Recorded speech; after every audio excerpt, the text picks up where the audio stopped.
ding dong, a lang a lang a lang, boom ba oh, oh, life ain't a ding dong. If I could take you up and boom boom boosh, boom boom, tell me I'm the only one that you love.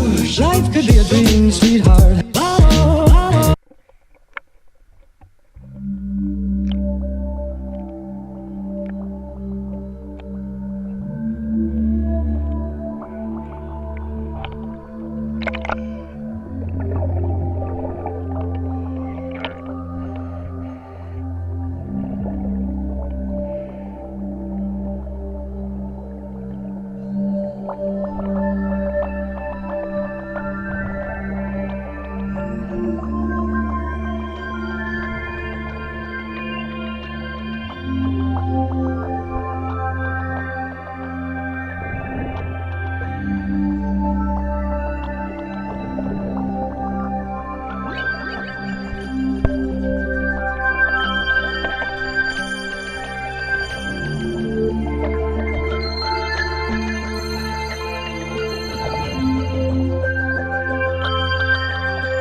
C'est la fin de cette vidéo. Merci de l'avoir regardée. J'aimerais revenir sur ce bruit que nous avons pu entendre. Alors tout d'abord, les dirigeants de notre plongée nous ont dit que si on entendait un bruit semblable, on devait absolument terminer la plongée. Cela signifiait que quelqu'un se promenait tout seul, qu'il y avait un accident de plongée. Bon, nous, dès qu'on l'a entendu, on est remonté. Mais ce n'est pas les dirigeants qui ont fait ce bruit-là, ce sont des plongeurs qui se sont amusés à faire ce bruit-là pour nous ennuyer tout le monde. Ce qui a bien marché parce que on a dû finir cette plongée au bout de 20 minutes alors qu'on aurait pu faire 40 minutes facilement. Bon, l'eau était quand même claire, comme vous le voyez, il faisait hyper beau, le temps était magnifique. C'est dommage et c'est vraiment nul que des personnes s'amusent à faire ça. Bon, tant pis et ce sera pour une prochaine vidéo qui sera plus longue. Je l'espère. Et j'aimerais bien revenir sur ce nouveau format de diving vlog avec une intro et une outro où je vous parle. Si vous aimez ça, lâchez le petit pouce en l'air et faites-le moi savoir dans les commentaires. On revient tout cet été avec des diving vlogs, des nouveaux et des anciens. J'espère que ça vous plaira. Et je vais essayer de vous faire voyager avec une série de vidéos que je vous dis pas encore, je garde le suspense. Enfin bref, j'espère que cette vidéo vous a quand même plu, même si elle était courte. Et je vous dis à la prochaine pour de prochaines vidéos. Et encore merci de l'avoir regardé jusqu'au bout.